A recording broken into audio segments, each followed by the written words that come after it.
Tens of thousands have benefited from his dynamic workshops in 17 countries, and over 1 million people have heard him as a keynote speaker. His trademark is, winners don't do different things. They do things differently.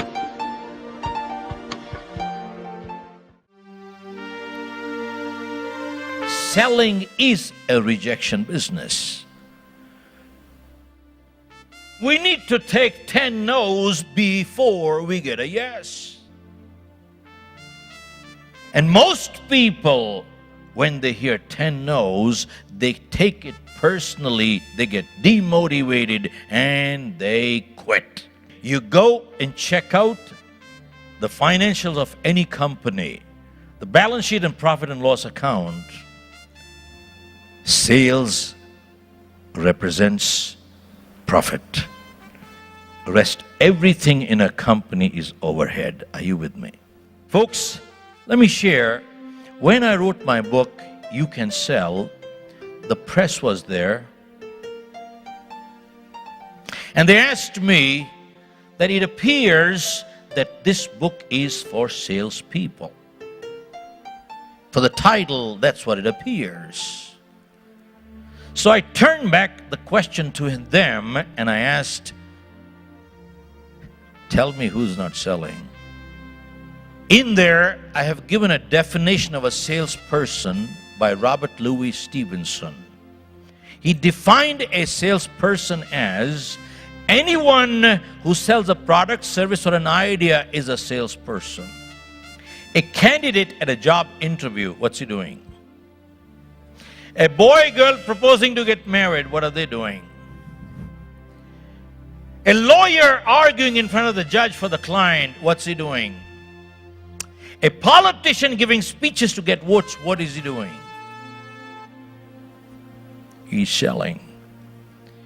And folks, success depends on our ability to sell. Who is not selling? We are always selling either for or against ourselves. It is not neutral. The people who will succeed in life are the people who have two skills. People who have people skills and people who have selling skills. Technology and technicians we can always buy with money. But the wealthiest person in the world must build and create relationships. Yes, no. Good professionals don't learn the tactics of selling. They learn the principles of selling because principles are based on foundation of integrity. Tactics are manipulative. In sales, you need to learn the tricks of the trade. How many agree with that? Raise your hand. Okay, I see a few hands go up. Folks, the answer is not true. Professionals learn the trade. They leave the tricks to the cheats and crooks. Selling is defined as nothing else but transfer of enthusiasm from you to the other person. Folks, if I am not enthusiastic about my own product, I have no right to sell it to you. I am cheating people. If I would not buy my own product under the same set of circumstances, I have no right to sell it to you. I am cheating people.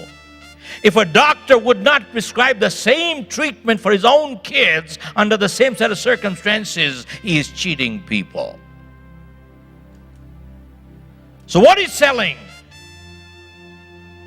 Selling is nothing else but transfer of enthusiasm from me to you. If I am not enthusiastic about my own product, I have no right to sell it to you. Sir, let me ask you, if you became as enthusiastic about my product as I am, you would end up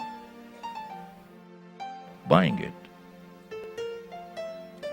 That's it. People keep talking of tactics in selling.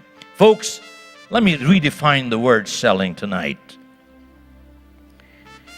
Selling is 90% conviction, belief in your product, 10% communication of the conviction. 90% is conviction, belief in your product, 10% communication of the conviction, which is your selling skills, persuasion skills, handling objection, and all that stuff. Whenever we think and talk of competition, what is the first thing that comes to people's mind?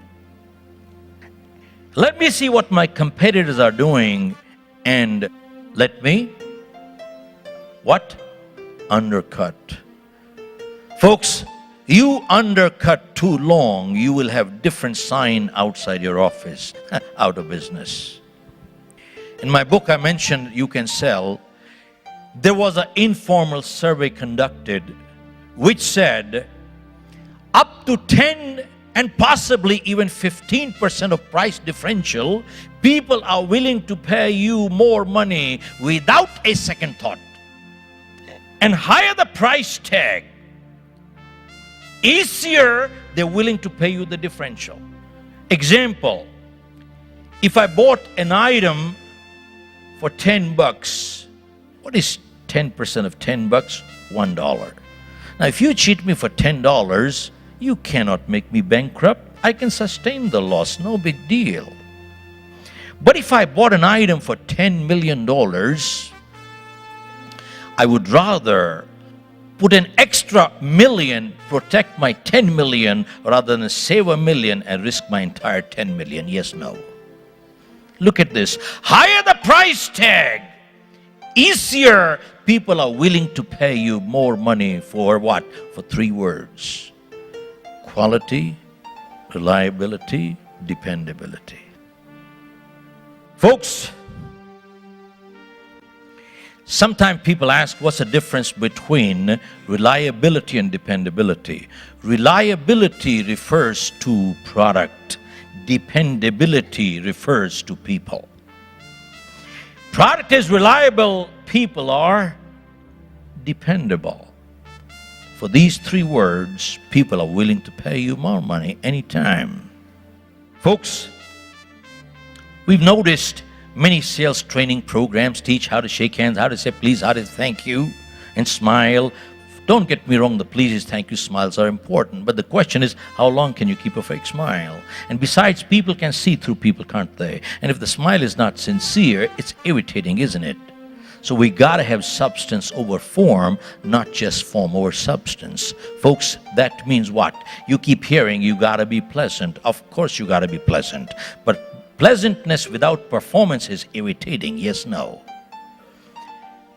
Pleasantness without performance is painful. Courtesy ought to be practiced because we ought to be courteous anyway, no matter what industry.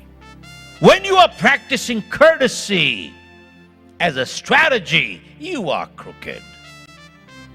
When you practice integrity as a strategy, you are crooked.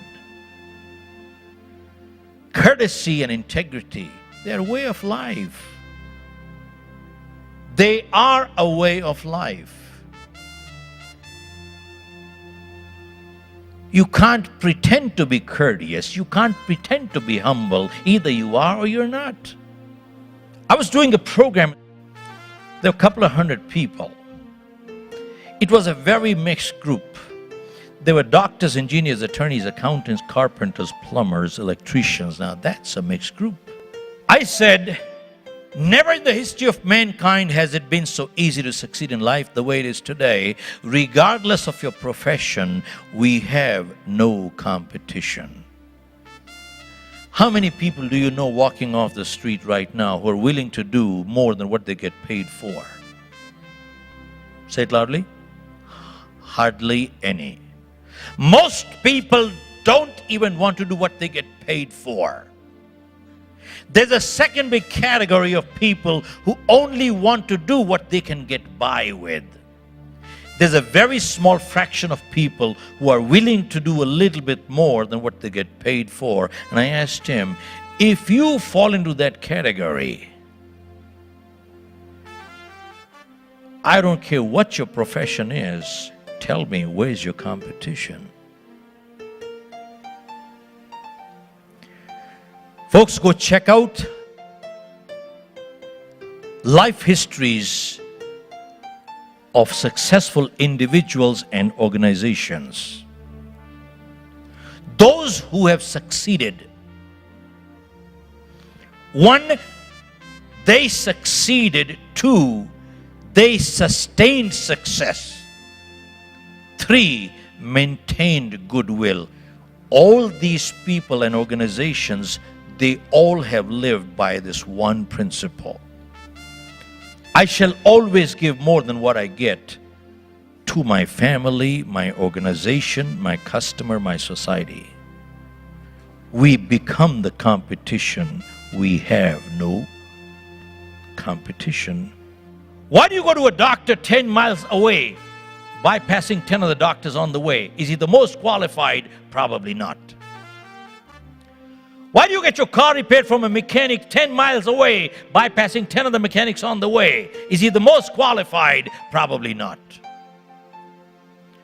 But something says I'm dealing with the right person. And what is that something? Trust. Thank you, sir. Folks, you ask people what's the greatest thing in the world. They'll tell you, love is the greatest thing in the world. But the way I see it, trust in many ways is a much greater compliment in life than love. There are people we love, but we cannot trust. When you start in business, any profession, initially you look for business, but when you establish your credibility, business starts looking for you. Our credibility determines our profitability. In our sales training we share, we sell products and services. We sell our professional time. We don't sell our conscience.